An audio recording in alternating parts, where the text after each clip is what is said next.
এই জায়গাটা কেন চুজ করেছি? বিকজ এটা হচ্ছে চট্টগ্রামে পোর্টের কাছে।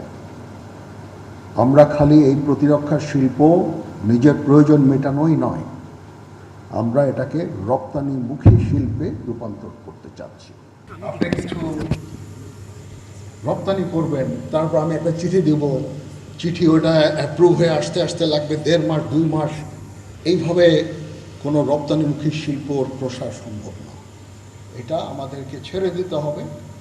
But of course there has to be accountability. এটা কার কাছে যাচ্ছে, কীভাবে যাচ্ছে, ওটা একটা আমরা ফ্রেমওয়ার্ক দাঁড় করিয়ে এই শিল্পটাকে একটা রপ্তানিমুখী শিল্পে আমরা রূপান্তর করতে পারি, যেখান থেকে প্রচুর পরিমাণ আমরা বৈদেশিক মুদ্রা অর্জন করতে সক্ষম হব।